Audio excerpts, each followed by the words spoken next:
palms over the left facing the ceiling.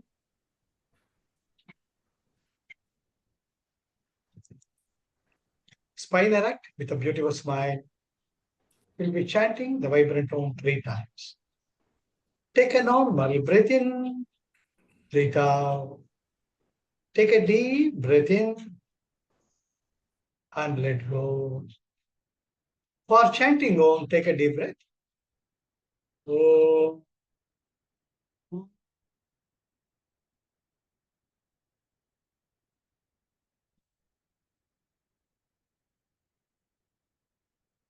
Another deeper breath. Om.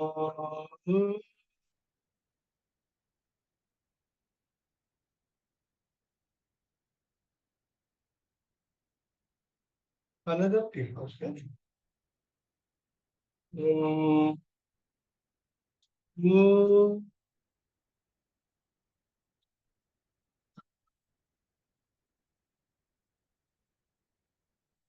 Slowly and gradually open your eyes. எல்லோருக்கும் வணக்கம். நம்ம திருக்குறளை தொடர்ந்து பயணிக்கலாம்.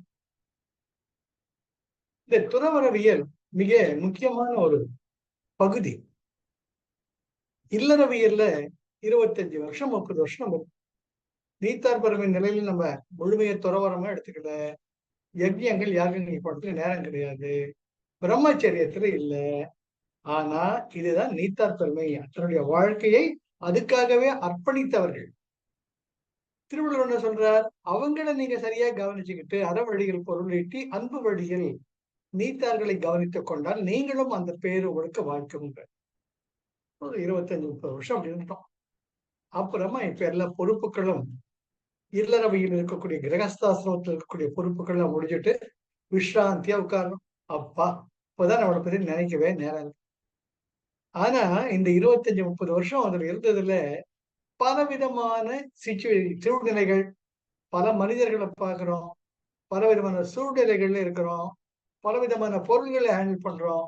பல நேரங்களில் பொய் சொல்ல வேண்டியிருக்கு, பல நேரங்களில் இது வச்சுக்கிட்டே இல்லைன்னு சொல்ல வேண்டியிருக்கு, பல நேரங்களில் அப்புறமா பார்க்கலாம்னு சொல்ல வேண்டியிருக்கு, ஏன்டா உயிரை வாங்குறான்னு சொல்ல வேண்டியிருக்கு, பொய் சொல்ல வேண்டியிருக்கு, பொருளை வச்சுக்கிட்டே இல்லைன்னு சொல்ல வேண்டியிருக்கு. இதெல்லாம் தவிர்க்க முடியாது. அதாவது இதுதான் வாழ்க்கைங்கிறது. அதனால இந்த நிலையில வந்ததுக்கு அப்புறமா வள்ளுவர் அழகா அருள் உடைமை சொல்லிட்டார், புலால் மறுத்தல். இது ரெண்டுத்தையும் நம்ம டெவலப் பண்ணணும். அதுக்கு அடுத்தது தவம். இது 3 தான் உன்னதமான நிலையை நீங்கள் அடையக்கூடிய வழிகள். ஆனால் அதுல இருந்து எதெல்லாம் நம்ம ஆழ்நிலை மனப்பதிவு டிஸ்ட்ராக்ட் பண்ணோம்? கூடா ஒழுக்கம், வரட்டு கௌரவம், மற்றவங்க நம்மளை மதிக்கணும், அதுக்காக இல்லாதது போல ஒரு வேஷம் எடுத்து தெரியும், யாரை கூட சேரக்கூடாது அவங்களும் சேரணும், இதெல்லாம் நடந்தது வாழ்க்கையில். அதெல்லாம் கூடாது, அதெல்லாம் தவிர்த்துடு, அதையெல்லாம் தவிர்த்துடு நமக்கு வழிகாட்டு. அது போல இன்று நாம் பார்க்கக்கூடியது கல்லாமை. கல்லாமை என்றால் வஞ்சித்தல், வஞ்சித்தவர்கள் பொருளை கவர்ந்து கொள்ளும். அது நம்ம கிட்ட இருக்கணுமேட்டு தேடிக்கிறது. இப்போ நடந்து போற ஒருத்தர், பேங்க்ல இருந்து வர்றாரு ஒருத்தர், ஒரு பையில இருந்து ஒரு 100 ரூபாய் நோட்டு ஒரு செக்ஷன் கீழே விழுறது. நம்ம பின்னாடியே போயிட்டு இருக்கோம். 100 ரூபாய் செக்ஷன் விழுது அப்படின்ட்டு கப் சுப்புன்னு எடுத்து நம்ம பாக்கெட்ல போட்டுக்கிறோம். அவர் பாட்டுக்கு போறார். அவன் எக்கேடு கெட்டு போனான். எனக்கு கிடைச்சது 10,000 ரூபாய் கிடைச்சிட்டு ஜோரா வீட்டுக்கு. இது இல்லறவையில் இருந்தப்போ ஓகே ஃபைன் ரைட்டும். இப்ப பையனுக்கு ஃபீஸ் கட்ட வேண்டியிருக்கு, கடவுளா பார்த்து கொடுத்தார். அதுக்காக நாம கற்பித்து கொள்ளக்கூடிய ஒரு சமாதானம் பல நிலைகளை பார்த்திருக்கலாம். கடவுளா பார்த்து கொடுத்தாருப்பா, நானாப்பா கேட்டேன், நானா கேட்டேன். அவன் வீட்டுக்கு போய் அவ்வளவு அவஸ்தைப்பட்டாலும் அவனுதான் தெரியும், அது வேற விஷயம். நம்மளை பொறுத்த மட்டும் ஏதோ காக்காயோ இல்லாட்டி புறாவோ கொண்டு அந்த ரூபாய் நோட்டு போட்ட மாதிரி இது மேல உரிமை கொண்டாடுகிறோம். எதன் மேல உனக்கு உரிமை இல்லையோ அதை உரிமை கொண்டாடுகிறோம். அது நியாயம் வேற படுத்துறோம். நம்ம அது பல பேருக்கு சொல்லி நான் செஞ்சது சரிதான் ஒரு அப்ரூவல் வேற வாங்குவோம். கவனிச்சிருக்கீங்களா? நம்ம ஏதோ தப்புட்டு சொல்ல நமக்கு ஜாலரா போடுற 3-4 பேர், ஏப்பா நான் என்னப்பா செய்யறது, பையனுக்கு நான் ஃபீஸ் கட்டுவேன், அதுவா கிடைச்சதுப்பா, நானா எடுத்துறேன்னு கிடைச்சதா சரி தப்பு இல்லை இல்லையா? ஆ நீ என்னப்பா நீ தப்பே பண்ணலப்பான்ட்டு அதையும் சமாதானப்படுத்துவாங்க, அதையும் நியாயப்படுத்துவாங்க. அதெல்லாம் இல்லறவியல். திருவள்ளுவர் சொல்றார், மவனே அது முடிஞ்சு போச்சு. இப்ப பல்லு போன கிழவனா இருக்கிற, பல்லு போன பாட்டியா இருக்கிற, உன் வேலைய பார்த்துக்கிட்டு ஒழுங்கு முறையா மூட்டை கட்டுற வேலைய பார். அப்ப அந்த வாழ்க்கை மனப்பதிவுகள் நம்ம இப்போ பார்க்ல உட்கார்ந்துட்டு இருக்கோம் வயசான காலத்துல வாக்கிங் போயிட்டு, அதே போல ஒருத்தர் போறார், அதே ஒரு ₹100 செக்ஷன் கீழ விழுறது. உங்களுக்கு கண்ணுக்கு தெரியுது. வள்ளுவர் என்ன சொல்றார்? எடுத்து மரியாதையா தம்பி இத பாரு பையில இருந்து கீழ விழுந்தது குடுக்கணும். அப்பதான் நீ தப்பிச்ச. பிறர் பொருளுக்கு ஆசைப்படாதே. பிறரை வஞ்சிக்காதே. அது ரொம்ப ரொம்ப முக்கியம். அதுக்கு முன்னாடி கூட அவளுக்கு பார்த்தோம். இப்ப நாம அத தொடர்ந்து பார்க்கலாம். பிறருடைய பொருள்களை வஞ்சித்து தான் பெற வேண்டும் என்று நினையாமை. அந்த நினைப்பே வரக்கூடாது. அதுதான் கள்ளாமை. கள் என்றால் கவரக்கூடிய, பிறர் பொருளை வஞ்சித்து கவரக்கூடிய கள்ளாமை. அத பண்ணிருக்காங்க. முதல்ல எள்ளாமை வேண்டுவான் என்பான் எனைத்தொன்றும் கள்ளாமை காக்க தமிழ்ச்சி. ரொம்ப எளிமையான குரல். எள்ளாமை வேண்டுவான் என்பான்.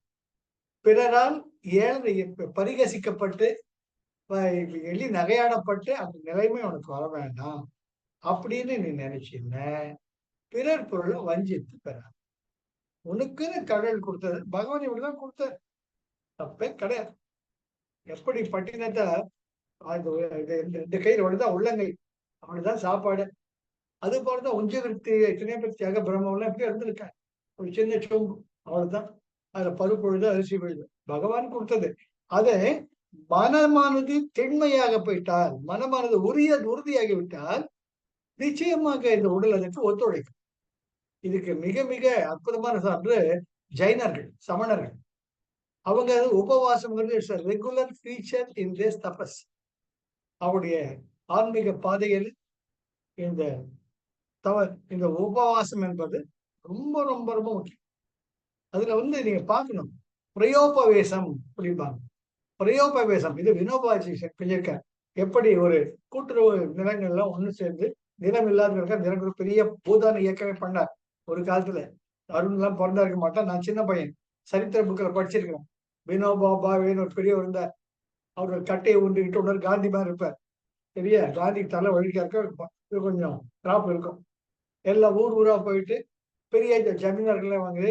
அந்த ஏழை குடியானவன் உங்க நிலத்துல கொஞ்சம் குடும்பம் நிலத்துல கொஞ்சம் பூதான இயக்கத்திட்டம். சரி, எப்பேற்பட்டவங்க இந்த பூமியில இருந்திருக்காங்க. தனக்கென வாழாத பெருந்தகையாளர், பெருந்தகையாளர் மற்றவனுக்காகவே வாழ்ந்தாங்க. அப்படி போயிட்டு எல்லாருக்கும் நல்லது பண்ற ஒரு வழியில் இருந்தாங்க. அதனால எல்லாருக்குமே நல்லது ஏற்பட்டு அப்போ தங்களுக்குன்னு அவங்க வச்சுக்கிட்டு இருந்தாங்கன்னு எவ்வளவு பண்ணிருக்கலாம் இல்லையே. எனக்கு தெரிஞ்சு கடைசியா பெருந்தலைவர் காமராஜ் தனக்கென வாழாமல் இருந்தவர். அவர் காலங்களில் பல நல்ல திட்டங்கள் தமிழ்நாட்டுக்கு கிடைக்கும். அதுபோல எள்ளாமை வேண்டுவான் என்பான். அது போல பிறரால் எள்ளப்பட கூடாத நிலை வேண்டும் என்றார் நீ நினைத்தால், அப்போ என்ன பண்ணணும்? கள்ளாமை காக்க தன் நெஞ்சு. மத்தவன் பார்க்கிறானால் என்ன அது அண்டர்லைன், தன் நெஞ்சு. உன்னோட மனசாட்சிக்கு நான் பிறரை வஞ்சிக்காமல் வாழ்கிறேன் என்ற சமாதானம் இருந்தால் அப்பொழுது மற்றவர்களால் நீ எள்ளி நகையாடப்பட மாட்டாய். எள்ளாமை வேண்டுவான் என்பார் யாராலும் ஏளனமான நிலையை அடையக்கூடாது, யாராலும் ஏளனமான நிலையை அடையக்கூடாது என்று நீ எண்ணுவானேயானால் எனைத்து ஒன்றும் பிறருடைய எந்த ஒரு பொருளையும் கள்ளாமை தன் நெஞ்சுக்கார். கள்ளாமை வஞ்சித்து பெறும். அது இல்லாம உன்னுடைய மனசாட்சியை பாதுகாக்கும். அப்போ உன்னுடைய வாழ்வு துறவறிகளை சார்ந்ததாக இருக்கும் அப்படின்ட்டு ரொம்ப அழகா சொல்றாரு. அதனால எதுக்கு சொல்றேன்னு, அந்த உபவாசம்ங்கிறது பிரயோபவேசம். அப்பேற்பட்ட வினோபாபாவே ஒரு நிலைமையை முடிவு பண்ணிடுற, வாழ்ந்தது போதும், கடமைகள்லாம் முடிச்சாச்சு, இன்னும் நம்ம போய் சேரலாமன்ட்டு செல்ஃப் டெசிஷன். அவரான்ட்டு தண்ணி தண்ணி மட்டுமே குடிப்பாங்க. எதுக்குன்னு மன திண்மைக்கு சொல்ல வர, உடம்பு ஒத்துழைக்க. அது போல அவர் 14 நாட்கள் உயிருடன் இருந்தார். 16வது நாள் தான் அவர் உயிர் பிரிந்தது. அதுதான் பிரயோபவேசம். அது இன்றைக்கும் சமணர்கள்ல, ஜெயின்ஸ்ல அவங்க கூட்டத்துல அவங்க குரூப் இருக்கும். அங்க வந்து டெசிஷன் எடுப்பாங்க. தலையை மழிக்கிறதுல ஷவரம் பண்றது கிடையாது. சாம்பல் எடுத்துக்கிட்டு கையில வச்சுக்கிட்டு ஒவ்வொரு மயிரா புடுங்குவாங்க. இளைஞர்கள், அதே போல இளைஞர்கள் யாரெல்லாம் சமண மதத்தை சார்ந்து பிற உயிருக்கு தீங்கு, அவங்களுக்கு கோட் ஆஃப் கான்டாக்ட் இருக்கு. அவங்க என்ன பண்ணுவாங்க, தலையை மழிக்கணும்னு சவரம் பண்ண மாட்டாங்க, ஷேப் பண்ண மாட்டாங்க. ஒவ்வொரு மயிரா சாமது பிச்சு பிச்சு உடலை வருத்தி உயர்ந்த நிலையை அடைதல் என்பது அவங்கதான் நிறைய பார்த்தா கிரின்னு வரும். அவங்களை பார்த்தீங்கன்னா நீங்க இப்படிதான் அந்த ஒரு சார்பு நிலையை கொண்டு எங்கெல்லாம் மலைகள், மலை சார்ந்த இடங்கள் இருக்கோ அங்க சமணர் குகைகள் நிறைய, குடைவரை குகைகள், கையாலேயே ஒரு குகை மாதிரி ஒரு சின்ன வீடு மாதிரி பார்த்து கட்டிருப்பாங்க. அது மகாபலிபுரத்துல நம்ம பார்க்கலாம். நிறைய அரியணை நல்லூர், திருவண்ணாமலை பக்கத்துல இருக்கக்கூடிய இடத்துல திருக்கோவிலூர் பக்கத்துல அரியணை நல்லூர்னு இருக்கு. அது சிவபெருமான் கோயில் இன்னைக்கும் இருக்கு. அங்க பாத்தீங்கன்னா இத மாதிரி குடவரை கோயில் நிறைய இருக்கு. அதே போல மதுரையில நாகமலை, மதுரை காமராஜர் யூனிவர்சிட்டி பாத்தீங்கன்னா வரிசையா கற்களாலேயே குடந்து தாங்க இருக்கக்கூடிய ஒரு ஒரு இது பெட்டு மாதிரி இருக்கும். அங்க தண்ணி வரக்கூடிய வசதிக்கு சில்லுன்னு இருக்கிற மாதிரி பண்ணுவாங்க. எதுக்கு சொல்ல வரேன்னு, அந்த மனத்தின்மை வந்ததுன்னா உடம்பு ஒத்துழைக்கும். சோ நம்ம பொருள் இல்லையா, அது கோடி ரூபாய் இருந்தா கூட நமக்கு வேணாம், தபா அப்ப அது வந்து கீழே ஒழிச்சு உன் மனசாட்சி நிம்மதியா இருக்கும். மத்தவங்க நம்மளை வந்து புகழறானோ இல்லையோ, நம்ம மனசாட்சி அதை இதுதான் முக்கியம். 2வது குறள் இது பார்த்துக்கலாம். எல்லாமை வேண்டுவான் என்பான், யாராலும் ஏளனம் செய்யப்படக்கூடாது என்று ஒருவன் எண்ணுவானேயானால் எனைத்து ஒன்றும் கள்ளாமை தன் நெஞ்சு காக்க. எனைத்து ஒன்றும், பிறருடைய எந்த ஒரு பொருளையும் கள்ளாமை, வஞ்சித்து ஏமாற்றி கவராமல் இருக்குமாறு தன் மனத்தை கட்டுப்பாட்டில் வைத்துக் கொள்வது மிகவும் அவசியம். திருவள்ளுவருக்கு ரொம்ப முக்கியமான ஒழுக்கம். இந்த பாடல் இது வந்து எண்ணத்தால் கூட தன் நெஞ்சு, அதுதான் முக்கியம். மனசால கூட மற்ற பொருள் நமக்கு நினைக்கக்கூடாது. அடுத்தது நிறைய சொல்லுவோம். உள்ளத்தால் உள்ளனும் தீதே பிறன் பொருளை கள்ளத்தால் கல்வேமெனர். அது நம்ம கிட்ட இருந்தா நல்லா இருக்குமே.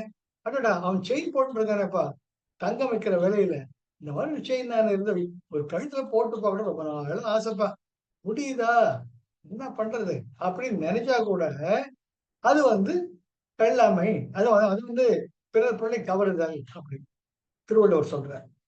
உள்ளத்தால் உள்ளலும் தீதே பிறருடைய பொருளை கவர நினைப்பதுவே பாபமாகும், பிறன் பொருளை கள்ளத்தால் கல்வேமெனல். அவருடைய பொருளை எப்படியாவது வஞ்சித்து, அவரை எப்படியாவது ஏமாத்தி நமது பண்ணிக்கிட்டா நல்லா இருக்குமே அப்படின்ட்டு நீ நினைச்சாலேயே பாவண்டா அப்படின்ட்டு திருவள்ளுவர் ரொம்ப அழகா சொல்ற. உள்ளத்தால் உள்ளலும் தீதே பிறருடைய பொருளை கவர நினைப்பதுவே பாபமாகும், பிறன் பொருளை கள்ளத்தால் கல்வேமெனும். மற்றவருடைய பொருள்களை அவர்களை வஞ்சித்து பெறுவோம் என்று நினைப்பதுவே மிகவும் பாபமாகும். ஆக இந்த முதல் 2 பாடல்களில் பிறர் பொருளை தனதாக்கிக் கொள்ள நினைத்தாலே அது பாபமாக கருதப்படும்.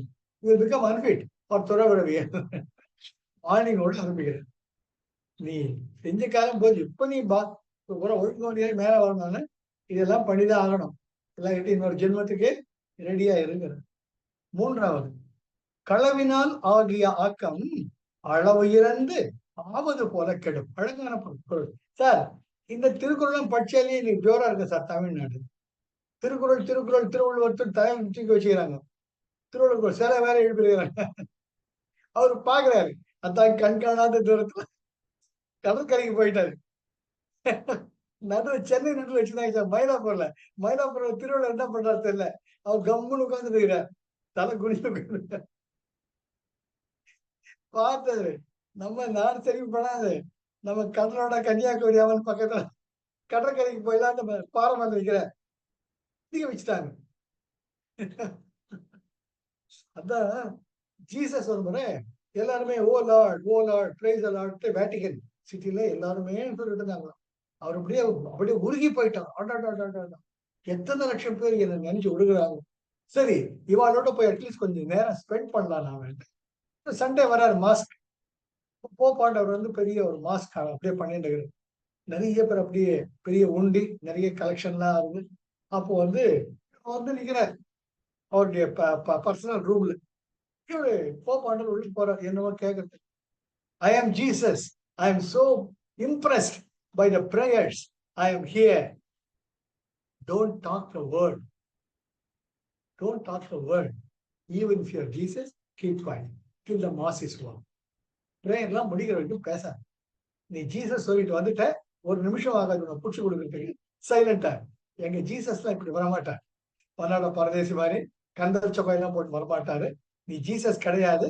கப்சுப்புன்னு உட்கார்ந்துட்டு அவர் ஜீசஸ் பாக்குறாரு. ஆனாடா நம்ம நிறைய விழுதாண்டா கப்சுப்புன்னு கிளம்பி போயிட்டாராம். நம்ம திருவள்ளுவர் மாதிரி. இப்போ பாருங்க, களவினால் ஆகிய ஆக்கம், பிறரை வஞ்சித்து அவர்களுடைய பொருளை தமதாக்கி கொண்டு மிக பெரும் செல்வந்தராக இருக்கிறோம் என்று நினைப்பவர்கள். களவினால் ஆகிய ஆக்கம் அளவு இறந்து இல்லையா, இவ்வளவு பொருளை கோடி கோடி கோடி கோடியா சேர்த்து வைக்கிறாங்க. ஆஹா, எப்பேற்பட்ட வாழ்க்கைடா அப்படின்னுட்டு அவங்க நினைச்சுக்கிறாங்களாம். அப்போ என்ன சொல்றார், ஆவது போல கெடும். அது எப்படி உயர்வா வேக வேகமா வந்ததோ அது கடைசியில இல்லாமலேயே போயிடும் அப்படின்ட்டு வள்ளுவர் வாணிங் அடிக்கிறார். களவினால் ஆகிய ஆக்கம் ஒருவரை வஞ்சித்து அதன் மூலமாக பெற்ற செல்வமானது ஆவது போல, அப்படியே பெருசா வந்தது மாதிரி, வளர்ச்சி வந்த மாதிரி, அளவு இறந்து கெடும். வந்த வேகத்திலேயே அது இறந்து, அழகான வார்த்தை பாரு, இறந்துன்னு சுவடு, வந்த சுவடு இல்லாமலேயே இப்படி வந்துச்சுன்னு திரும்பி பார்த்து முன்னாடி அதனுடைய அறிகுறி கூட இல்லாம மொத்தமா தொடச்சுக்கிட்டு போயிடும், இருக்கிறது கூட இல்லாம போயிடும், ஜாக்கிரதை அப்படின்ட்டு நான் தான் வெயிட் பண்ணிட்டு இருக்கேன். இந்த குரல் எப்படா இந்த குரல் வரணுமே, ஏன் வரமாட்டேங்குது. நானும் இன்னைக்கு ஜூலை 21 ஆயிடுச்சு, 22, 23 பார்த்துட்டு இருக்கேன். நான் யூடியூப்ல பார்ப்பேன். அவர் ஆனந்த வெங்கடேஸ்வரர் புண்ணியாத்மா சந்திரச்சூடு வேற அவரை தலையில் தூக்கி வச்சுக்கிட்டாரு. அவரை பார்த்தால ரொம்ப பெருமையா இருக்குன்னு பார்க்கலாம்.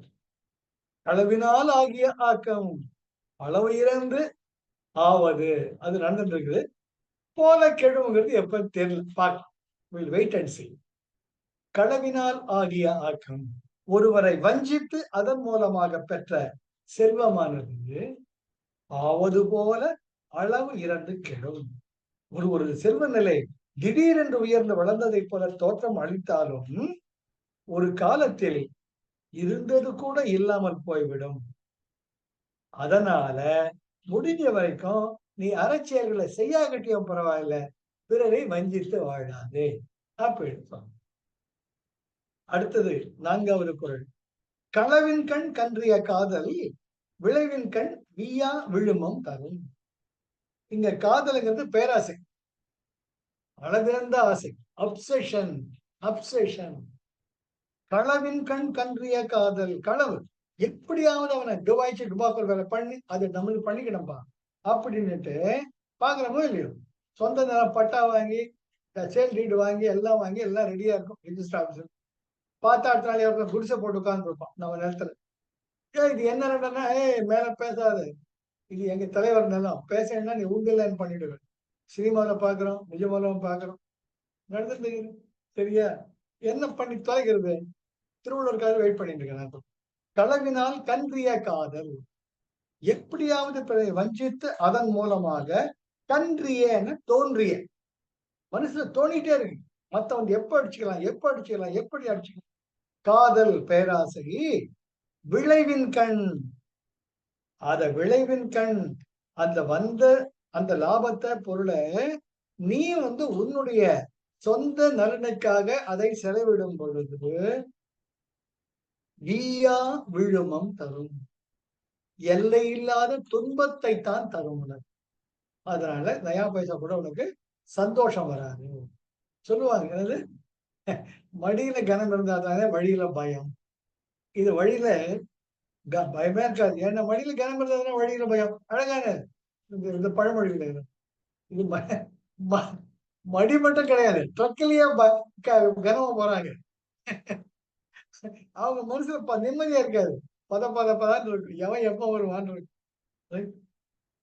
களவின் கண் கன்றிய காதல். களவுன வஞ்சித்து. கன்றியன தோன்றிய. பிறரை வஞ்சித்தலினால் பொருள் சேரும் பொழுது தோன்றும் பேராசையானது. காதல் என்றால் பேராசை. விளைவின் கண். அதை நீ செலவு செய்து உனக்காக உபயோகப்படுத்தும் பொழுது வீயா விழுமம் தரும். வீயார முடிவே இல்லாத எல்லையற்ற விழுமம் துன்பத்தை தான் அது மூலமா சந்தோஷம் கிடைக்கும்ட்டு கனவுல கூட நினைக்காது. இப்ப வேணா பாத்துக்கலாம், பீராவை திறந்து செலவு செய்யறதுதான் கஷ்டம் தெரியும். ஆக இந்த 3-4 திருக்குறளில் வஞ்சித்து பெற்ற பொருள் என்றைக்கும் உனக்கு துன்பத்தையே கொடுக்கும். அதனால உனக்கு நிம்மதியோ சந்தோஷமோ ஏற்படாது என்று வள்ளுவர் உறுதியாக கூறுகிறார். எப்பேற்பட்ட ஞானி வள்ளுவர், எப்பேற்பட்ட சித்தர். அவர்களை ஒரு திருக்குறளை ஃபாலோ பண்ண போல சார், நல்லா வளர்த்து போலாம் தெரியல. எனவே 5வது அருள் கருதி அன்புடையர் ஆதல். அருள் கருதி அன்புடையர் ஆதல். பொருள் கருதி பொச்சாப்பு பார்ப்பார்க்கண். பொருள் கருதி பொச்சாப்பு பார்ப்பார்த்தோ. பொச்சாப்புன்னு ஏமாற்றக்கூடிய பொருள் கருதி உன்னுடைய பொருளை எப்படியாவது வஞ்சித்து பெறலாம் என்று உன்னை ஏமாற்றக்கூடிய நபர்கள், அவர்கள் கண் அறவழி என்பதே இருக்காது. அறவழியில் அவர்களால் சிந்திக்கவே முடியாது. பொய் பேசி அதையே இருக்கிறவங்க கிட்ட நீங்க நல்லது போய் கேட்டீங்க, ஏ போயா உனக்கு பழக்க தெரியாத ஆளு இந்த ஆளு, ஹரிச்சந்திர விட்டு பக்கத்து விட்டாங்க போயான்னு சொல்லுவாங்க. ஆனால் இப்ப இருக்கிறது என்ன? துறவரவியல். ஒழுங்கு மரியாதையா என் கைய பிடிச்சிட்டு வா அப்படின்னு வள்ளுவர் சொல்றார். பொருள் கருதி பொச்சாப்பு பார்ப்பார் கண். பிறருடைய பொருளை வஞ்சனையால் கவர்ந்து அந்த பொருளுக்குரியவர் பொச்சாப்பு இப்படா ஏமாறுவான். அந்த ஏமாற்றக்கூடிய பார்ப்பார் அந்த சந்தர்ப்பத்தை எதிர்நோக்கி காத்திருக்கான். இவன் எப்படா அண்ணன் எப்ப காலியாகும் சாவா, எப்ப தென்னை காலியாகும்ட்டு நீ எப்படா ஏமாறுவான். சார் என்ன செலக்டட் வேர்ட்ஸ் பாருங்க. பொருள் கருதி உன்னுடைய பொருளை வஞ்சித்து பிறக்கிறது பொச்சாப்பு ஏமாற்றக்கூடிய பார்ப்பார். சமயம் பார்த்துட்டு இருக்கான் உன்னை எப்படி ஏமாத்துறதுன்ட்டு. அவர்கள் கண் அருள் என்பது இருக்காது. அருள் கருதி அன்புடையராதல். நாம் அறவழியில் நடந்து கருணை வழியில் இருந்து அன்பு மிக பெற்றவர்களாக இருக்க வேண்டும் என்ற நினைப்பு கூட அவர்களிடம் இருக்காது. என்ன சொல்றப்ப நீ நீத்தார் பெருமை நிலையிறக்கணும்னு இல்லறவையில் எப்படியான இருந்து தொலைஞ்சுப்போம். கவலைப்பட போனா போதும். ஐ எக்ஸ்கியூஸ் எவ்ரி திங். ஆனா இப்போ ஒழுங்க மரியாதையா இந்த வழியில உனக்கு அருள் முக்கியம், பொருள் முக்கியம் அல்ல. அதுவும் வஞ்சித்து பெறக்கூடிய பொருள் உனக்கு முக்கியமே அல்ல. இருக்கிறது போயிடும்டா சொல்ல. அருள் கருதி அன்புடையர் ஆதல். கருணையே சிறந்தது என்று உணர்ந்து அதன் வழியே நடந்து அன்புடையவர்களாக இருப்பார்கள் அருளாளர். ஆனால் பொருள் கருதி பொச்சாப்பு பார்ப்பார்கள் எல். உன்னை வஞ்சித்து உன்னுடைய பொருளை ஏமாற்றி பெறக்கூடிய சந்தர்ப்பத்திற்காக காத்திருக்கக்கூடியவர்கள் கிட்ட இந்த அருள் என்பது இருக்காது. ஆனா அதை பற்றி நீ கவலைப்படாத, நீ அருளையே நாடு. 6வது குறள்.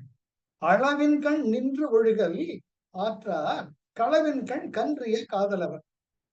அளவின் கண் நின்று ஒழுகல் ஆற்றார். அளவின் கண்ணுன்னு போதும் போதும், இந்த அளவுக்கு போறோம்ப்பா ஐயா, நாளைக்கு போறோம்ப்பா போறோம் சார், மீந்து போச்சு பேக் பண்ணி போங்க, மதியம் சாப்பிடுங்க. இன்னைக்கு குரு பூர்ணிமா.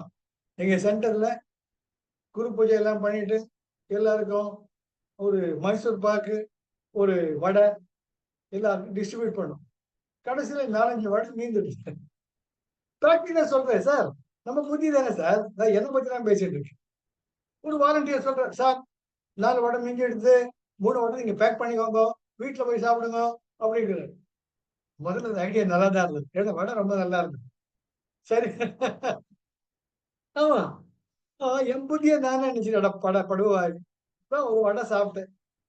சரி எதனா குழந்தைங்க சாப்பிடட்டுமே. அந்த 3 மிஞ்சி போன 3 மைசூர் பாக் எதனா குழந்தை சாப்பிடட்டுமே. அதுக்கு கூட ஏன்டா கிடந்து அலையறான்ட்டு என்ன நான் பார்த்து நானே சிரிச்சுக்கிட்டேன். இன்னும் சொன்னேன். "ஏன்பா நீ போற வழியில வீட்டுக்கு இப்படி தானே போற நீ. போற வழியில யாராச்சும் வழியில பார்த்து குடுத்துடுப்பா." ஆ ரூ. 20 சார் வடைன்னா. ஏய் ரூ. 20 ரூ. 40 எத்தன வடையா சாப்பிட முடியும்? உங்களுக்கு மெதுவடை ரொம்ப பிடிக்குமே சார். இதெல்லாம் அட்ராக்ஷன். ரொம்பவே மேனகா மாரி நம்மள டிஸ்ட்ராக்ட் பண்றது. முதியோருக்கு முன்னாடி டான்ஸ் போடுற மாதிரி. சார் உங்களுக்கு வடை ரொம்ப இஷ்டம் சார். மீந்து எடுத்துட்டு போங்க சார். மத்தியானம் சாப்பிடுங்க சார். அம்மா கூட சரியா சாப்பிடல சார். அது வேற. அம்மாவுக்கு ஒரு ரெக்கமெண்டேஷன் கோடு. நான் யோசிப்பேன், யோவ்! ஏன் இப்பதான்யா உருப்பட்டுக்கிட்டு இருக்கேன். திருக்குறள் படிச்சுட்டு. எனக்கு எனக்கு செந்தில்குமார். செந்தில்குமார் தான். பிரபாவதி. அப்பாவுக்கு ரொம்ப பிடிக்கும் வடை. என்னவோ ரொம்ப எதுக்கு சொல்றேன்னு, இந்த மனப்பதிவுகள்லாம் இருக்கு பாருங்க. அப்ப ஏதோ ஒரு குடுக்கும். அதனால தான் ஆமா 3 வடைய நம்ம எது வீட்டுக்கு மட்டும் சாப்பிடலாமே. ஈவினிங் சாப்பிடலாமே டீ கூட. தோணுது. அட கடவுளே! தேவையாடா உனக்கு? இந்த வயசுல உனக்கு கேக்குதா இதெல்லாம் நான் நம்மளையே திருத்திக்கணும். இப்போ வள்ளுவர் வெரி குட் பாய் அப்படிம்பாரு. இதாங்க வாழ்க்கை. பூர்ணிமா அன்னைக்கு திருவள்ளுவர் வாழ்த்து உங்களுக்கு கிடைக்கும். பாருங்க. அளவின் கண் நின்று ஒழுக. நமக்கு கிடைச்சதே ஜாஸ்தி. Count on the blessings. நின்று ஒழுக. போதும் என்ற மனமே பொருள் செய்யும் மருந்து. போதும் இது ஜாஸ்தி நமக்கு.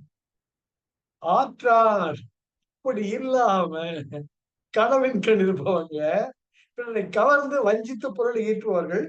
கன்றிய காதலவர் கன்றிய காதலவர்ன்னு அவங்களுக்கு கூட மனசு தோணிக்கிட்டே இருக்குமா. தோணி 3 வடைய கப்புன்னு போடு. அந்த ஆள் பாரு. அந்த பக்கம் திரும்பிட்டு இருக்கிறார். அந்த பிளேட் எடுத்து உள்ள வை. அந்த ஆள் பார்க்கல. போயிட்டு மனசுக்கு தோணும். அழகான குரல், அழகான குரல். கனவின் கண் கன்றிய காதலவர். மத்தவங்க என்ன அழகான காதலவர். ஒரு பேராசையம், பேராசையம். இந்த நிலம் எனக்கு, அந்த நிலம் எனக்கு, இது வேணும் எனக்கு அதுக்கு பேசிட்டு இருக்காங்க. சார் ஊட்டிக்கு போயிருந்தேன் சார் நாங்க. ஏப்ரல் மாசம். நானு நீ எல்லாம் போயிருந்தோம். இப்போ டிரைவர் சொல்றாரு, சார் இதான் சார் கொடநாடு பங்களா. இதான் சார் கொடநாடு எஸ்டேட். ஜெயலலிதா அம்மா வரது தனி வழி போட்டுக்கிறாங்க பாருங்க சார். இந்த ரோட விட அது 2 மடங்கு பெருசா இருக்குது சார். நான் யோசிச்சு பார்த்தேன். ஜெயலலிதா அம்மா எங்க இருக்காங்க? போய் சேர்ந்தாங்க. கொடநாடு எஸ்டேட்ட பாக்குறது என்ன பிரயோஜனம்? சார் வாழ்க்கையில நமக்கு எத்தனை பேரு நிதர்சனமா பார்த்துட்டு இருக்கலாம். அப்ப கூட புத்தி வர மாட்டேங்குது. பிறரை வஞ்சித்து ஏய் it has happen in our life, in my life. Actually I was manager in Tiruppur branch. அவன் நிறைய பேர் என்ன லீவ் இருந்தா 2 வாரத்துக்கு ஒரு முறை வரும். ஒரு முறை என்ன பண்ணாங்க, கொடைக்கானல் போயிட்டு வரலாம் வாங்க சார். அப்படின்னு கூப்பிட்டாங்க. கொடைக்கானல் ஊட்டி தான் ஊட்டி. ஊட்டி போய் அந்த பிளசன்ட் டே ஸ்டே இன் டே இன் அப்படின்னு ஒரு ஹோட்டல் இருந்துச்சு. I am talking about 1991. நாங்க போறோம். க்ளோஸ் பண்ணிட்டாங்க. இது நீங்க புக் பண்ணியிருக்கோம், ரெஜிஸ்டர் பண்ணியிருக்கோம், ரூம் நம்பர்லாம் குடுத்துருக்குறான். நானு எங்க 2 ஆபீசர் ஒரு நாள் போய் பார்த்துட்டு வரலான்னு போனோம். ஆனா கேட்குறான், சார் பிளசன்ட் ஹோட்டல் மொத்தமா ஜெயலலிதாவ எடுத்துட்டாங்க. யாரும் தங்கக்கூடாது. எல்லாம் வெக்கேட் பண்ணிட்டோம். Sorry sir, it is no more ours. ரோட்ல நின்னேன் சார். அப்போ என் மனசு அந்த ஜெயலலிதா அம்மா வாழ்த்தி இருக்குமா? திட்டி இருக்குமா? மனசறிய அட கடவுளே! போய் ரெஜிஸ்டர் பண்ணி முடிச்சுட்டு அதுக்கப்புறம் எடுத்துக்கூடாது. இருக்கிறவங்கலாம் வெளியே தொரத்திட்டு எடுத்துக்காளே! இது என்ன பொம்பளை? அப்படிதான் நினைச்சது என் மனசு. அப்புறம் வேற ஹோட்டலுக்கு போனா சரி அது வேற விஷயம். எதுக்குன்னா பிறரை வஞ்சித்து, பிறருடைய நலனை கருதாமல். என்னாச்சு டிவிஎஸ் குரூப்புக்கு? அழுதுகிட்டே போனாங்க மவுண்ட் ரோட்ல. TVS group was made to vacate their place. Kasturi எத்தனை பேர் எத்தனை வருஷம் இருக்க போறோம்? இப்போது ஜெயலலிதாவா கொடநாடு எஸ்டேட் யோசிச்சு பார்க்கணும் சார். மனிதன் யோசிச்சு பார்க்கணும். பிறரை பிறரை வருத்தப்பட வைத்து யோசிச்சு பார்க்கணும். ஆக அளவின் கண் நின்று ஒழுகல் ஆற்றா. போதும் நமக்கு. 3 வேளை சாப்பாடு கொடுத்து உள்ள மத்தவங்களுக்கு ஷேர் பண்ணிக்கலாமே, மத்தவங்க நல்லா இருக்கட்டுமே, அப்படி நின்று ஒழுகல் ஆற்றார். அப்படி இல்லாதவர்கள் களவின் கண் கன்றிய காதல் அவர். கன்றிய காதல். அது எனக்கு, இது எனக்கு, அது பிடிக்க போட்டு நம்ம பண்ணணும்ட்டு களவின் கண் பிறரை வஞ்சித்து அதன் மூலமாக பெற வேண்டும் என்று இருக்கிறவங்க கிட்ட நீ எப்படி அறவழியை எதிர்பார்க்க முடியும் வள்ளுவர் வருத்தப்படுறார். அளவின் கண் நின்று ஒழுகல் ஆற்றார். எந்த ஒரு பொருளையும் போதுமானது என்று அளவு அறிந்து அதன் வழி நடக்கும் அறத்தை பின்பற்றாதவர்கள் களவின் கண் கன்றிய காதலவர். களவன் பிறரை வஞ்சித்து அதன் மூலம் செல்வம் பெறலாம் என்று தோன்றும் பேராசையை உடையவர்கள். அந்த செல்வத்தையே உயர்வை நினைத்து நினைத்து நினைத்து வரைமுறை இல்லாமல், வரைமுறையே கிடையாது, வெள்ளையே கிடையாது. 7வது பொருள் களவு என்னும் கார் அறிவாண்மை அளவு என்னும் ஆற்றல் புரிந்தார்கள் இல். கார் அறிவாண்மை என்ன அழகான ஓமை சார். கார்னா கார்மேகம், இருண்ட கார்மேகம். அறிவாண்மை அறியாமை. அந்த அறிவு மேல ஒரு ஆதிக்கமே கிடையாது. அறிவுக்கான அடிச்சோடு கூட தெரியல. இல்ல, களவு என்பது அப்பேற்பட்ட உன்னுடைய அறிவையே மழுங்க செய்யக்கூடிய ஒரு கார் இருள் என்று அழகான வார்த்தை சார் திருவள்ளுவர். அப்போ அவர் எவ்வளவு வருத்தப்பட்டு இருந்திருக்கணும். ஏன்டா பிறர் அப்படி ஏமாத்துற, அது அறியாமைடா, பெரிய இருள்டா, உன்னை புதக்குழியில தள்ளண்டா, வேண்டாண்டா அப்படின்னு வள்ளுவர் கழிவற குத்துற ஒரு தாய்மையுடன் ஃபீல் பண்றார். களவு என்னும் கார் அறிவாண்மை, வஞ்சனை செய்தல் என்னும் இருண்ட அறிவு, தீய அறிவு உடையவராக இருத்தல் என்பது அளவு என்னும் ஆற்றல் புரிந்தார்கள் இல். நமக்கு இருக்கிறது போறோம் அப்படின்னு இருக்கவங்க கிட்ட இந்த அறியாமையே இருக்க, அவங்க கொஞ்சமா இருந்தாலும் நிம்மதியா இருப்பாங்க. அளவு என்னும் ஆற்றல் புரிந்தார், இருப்பதே நமக்கு போதும் என்று ஆற்றல். ஆற்றல் என்றால் அந்த வழி, அந்த வலிமை. அவன் வந்த வழிப்பா கேட்டு நல்லா இருக்காப்பா, நமக்கு இது கிடைக்குதாப்பா, இது பெருசுப்பா. அளவு என்னும் ஆற்றல் புரிந்தார்கள் இல்லை. இதுக்கு முன்ன குரலுக்கு டைரக்ட் ஆப்போசிட். அவங்க அறவழியில் இருக்க மாட்டாங்க, ஆனா அறவழியில இருக்கிறவங்க அதை பத்தி கவலைப்பட மாட்டாங்க. சரி வச்சுக்கோ, நான் நிம்மதியா இருக்கேன், நான் அறவழியில போறேன், அந்த நிம்மதி. போன குரலுக்கு டைரக்ட் ஆப்போசிட் மீனிங். களவு என்னும் கார் அறிவாண்மை. கார் அறிவாண்மைன்னு அது ஒரு ஆண்மை. என்ன ஆண்மை? அறியாமையில் ஆண்மை. அறிவுடன் ஆண்மை இருந்தால் அது பாராட்டத்தக்கது. அதாவது மூடத்தனம், இக்னோரன்ஸ், அரகன்ஸ். அரகன்ஸ் மூர்க்கத்தனம். மூர்க்கத்தனம். நான் சொல்றேன் கரெக்ட், செஞ்சுட்டு போ, உனக்கான கூலியை வாங்கிட்டு போ.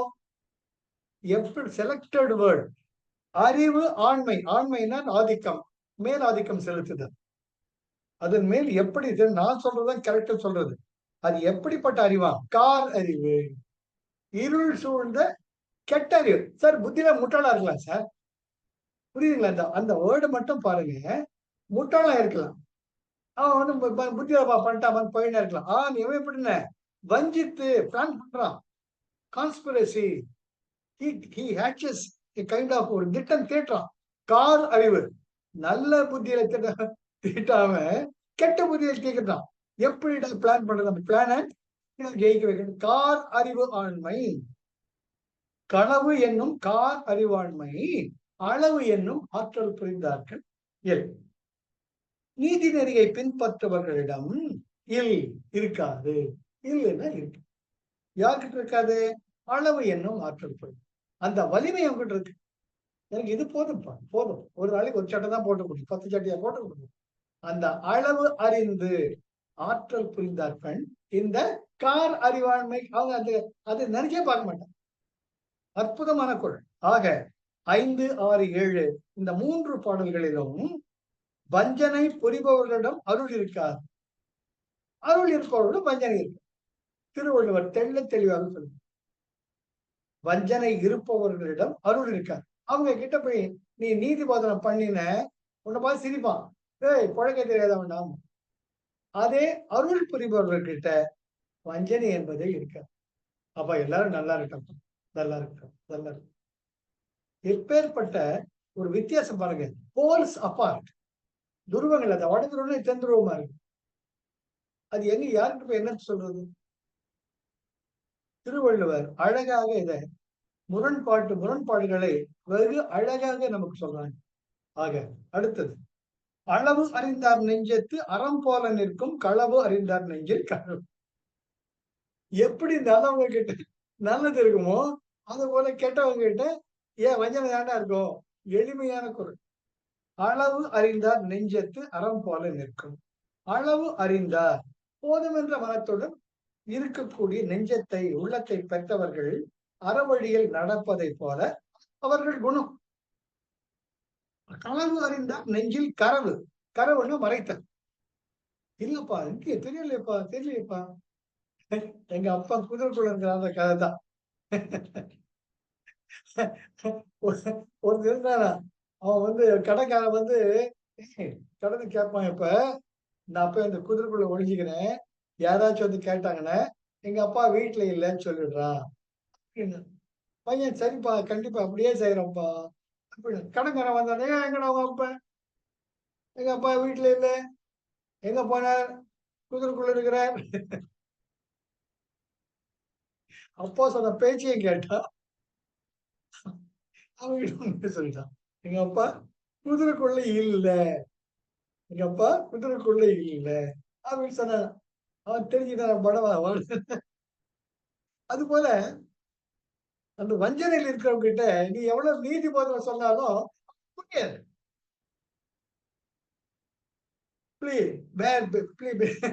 நம்ம ஆர்ட் ஆஃப் லீக்ல போயிட்டு accept people as they are, accept the situation as it is.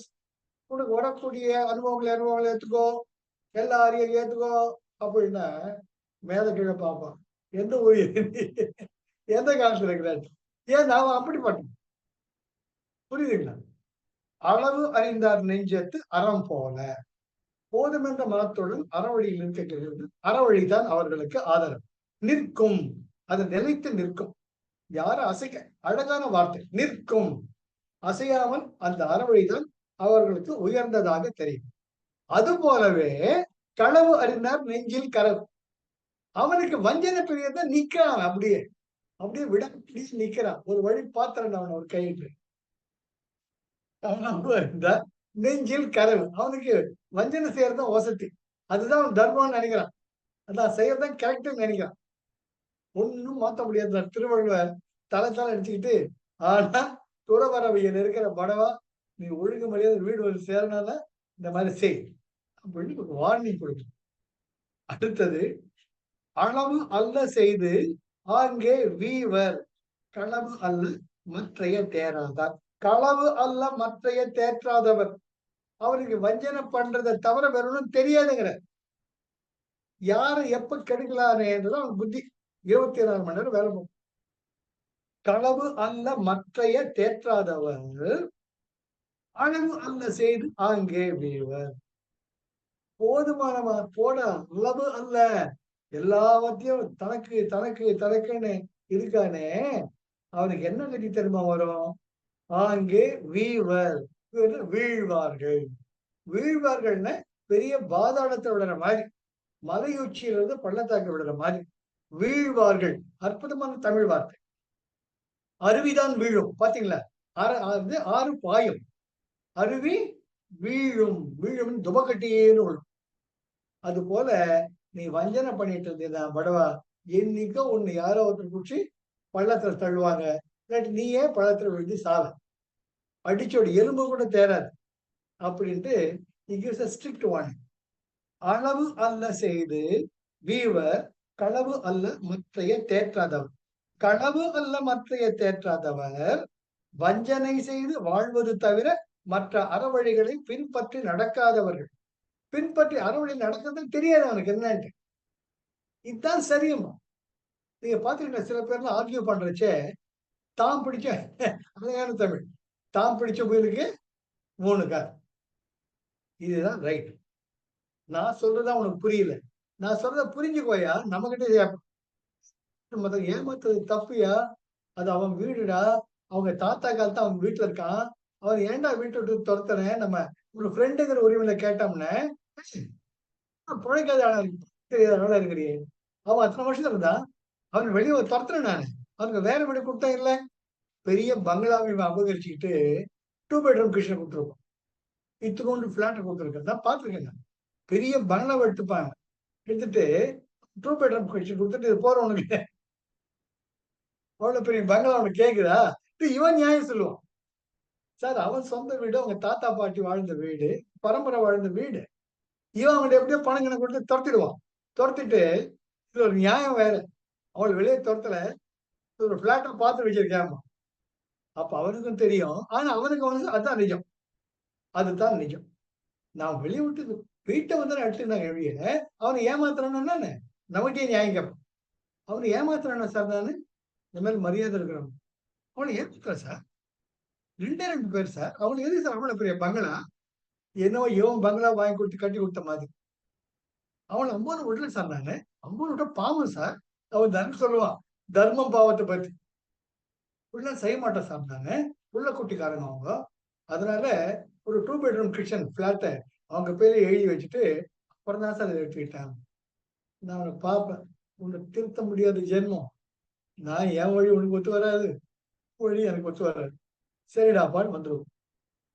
கனவு அல்ல மற்றைய தேற்றாதவர்கள் வஞ்சனை செய்து வாழ்வது தவிர மற்ற அறவழிகளை பற்றி தெரியவே தெரிந்து கொள்ளாதவர்கள் அளவு அல்ல செய்து ஆங்கே வீவர். எந்த வழி நல்ல வழி என்று அறிந்து கொள்ளாமல், அளவு அல்ல அறவழி என்ன என்பதை தெரிந்து கொள்ளாமல் ஆங்கே வீவர் அந்த வஞ்சனை வழியிலேயே படுகுழியில் வீழ்ந்து தான் இருக்கும் சுவடே இல்லாமல் போய்விடும். சார் எப்பேற்பட்ட வார்த்தை சார். வீழ்ந்து கெடுவான், வீழ்ந்து கெடுவான்.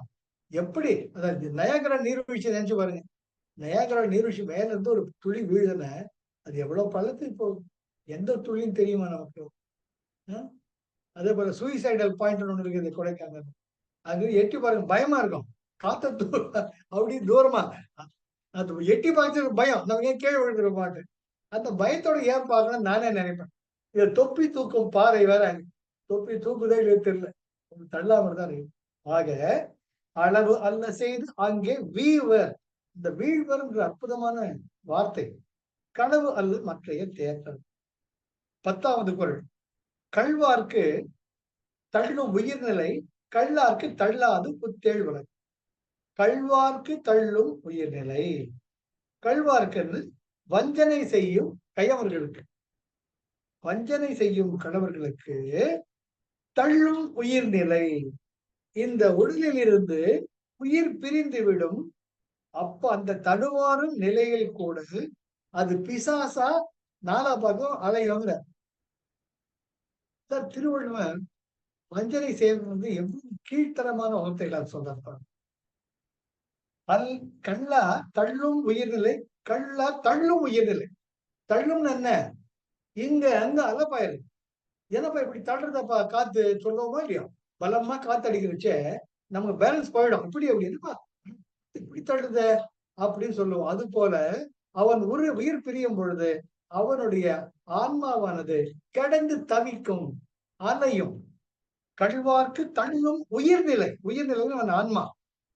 வஞ்சனை வழியில் வாழும் தீயவர் உடலில் நின்றும் உயிர் பிரிந்தும் பொழுது தடுமாறி அலையும், தடுமாறி அலையும். அவன் வீட்டை சுற்றி சுற்றி வந்துட்டு இருக்கும்.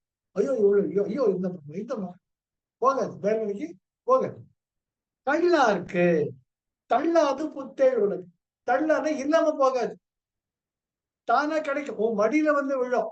என்ன மடியில வந்து விழும்? சொர்க்கமே உன் மடியில் விழுந்து விழும். யாருக்கு? கள்ளார்க்கு. அந்த கள்ள வழியில் நடந்து வாழ தெரியாதவர்களுக்கு, அறவழியில் வாழ்பவர்களுக்கு தள்ளாது. நீ கேட்கவே வேண்டாம், நீ கேட்கவே வேண்டாம். அப்போ வராமல் போகாது. தள்ளாமல உங்ககிட்ட வராம போகாது. சொர்க்கம் உங்ககிட்ட உன்னை தேடிக்கிட்டு வருண்டா. அப்ப புத்தேள் உலகு, புத்தேள் உலகம் சொர்க்கம். புண்ணியம் செய்தவர்கள் அடையக்கூடிய நிலை உன்னை தானா தேடி வருண்டா. நீ அதுக்காக தவம் இருக்க வேண்டாம். என்ன செய்யணும்? அறவழியில் இருக்கும். ஆக இந்த 8, 9, 10 3 பாடல்களாலும் வஞ்சனையாளர்கள் இயல்பும் அதனால் விளையும் பயனும் கூறப்பட்டு எப்படி அறவழியில் இருந்தால் உனக்கு நல்லதே நடக்கும் என்று அறிவுரையையும் நமது திருவள்ளுவர் ரொம்ப அழகா இதெல்லாம் பாக்குறச்சே இப்ப நம்ம குரூப்ல இருக்கிறவங்க வெரி ஆனஸ்ட் இந்த மாதிரி தோணவே தோணுது. எல்லாரும் நல்லா இருக்கணும் தான் தோணும். கடவுள் கொடுத்தது ஜாஸ்தியா தான் இருக்கும் இல்லையா? கடவுளை காப்பாத்துன்னு 2 கையெழுத்து சரண எழுதி தோணும், பிரார்த்தனை பண்ண தோணும் மேக்சிமம்.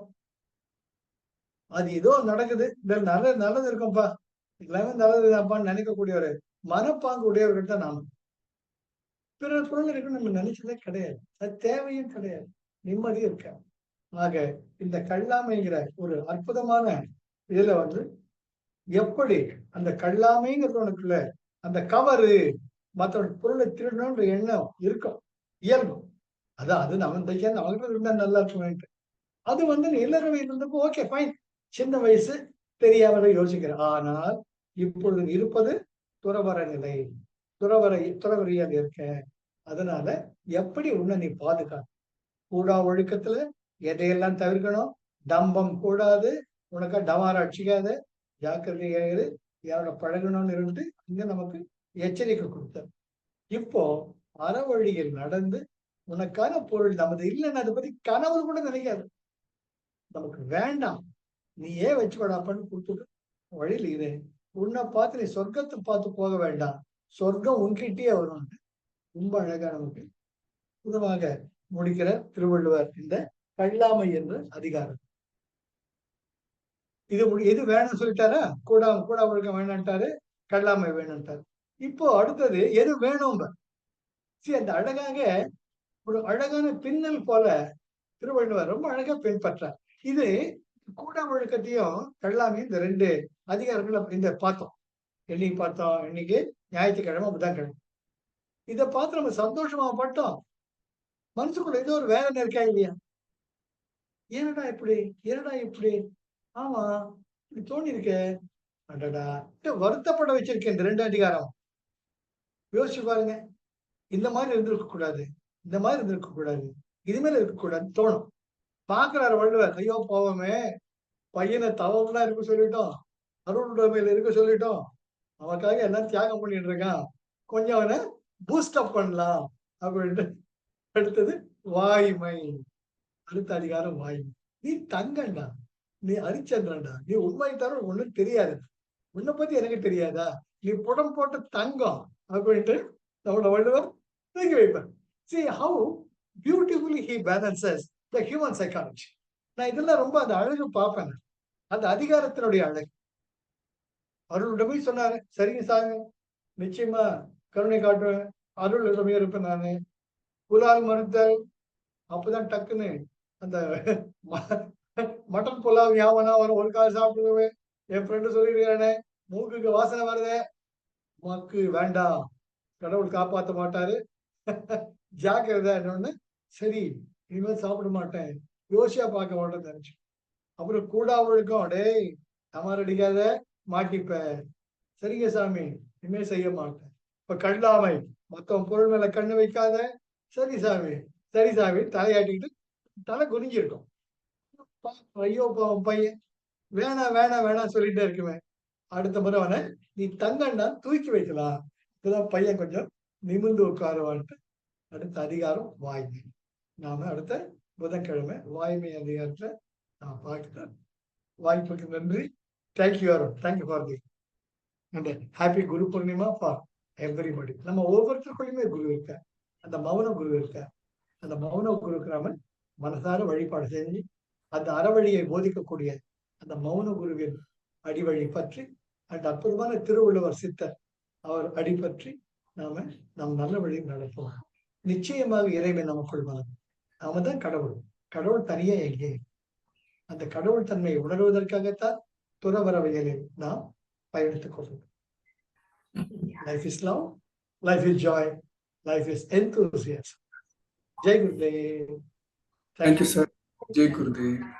Jai Gurudeva. ஜெய் குரு.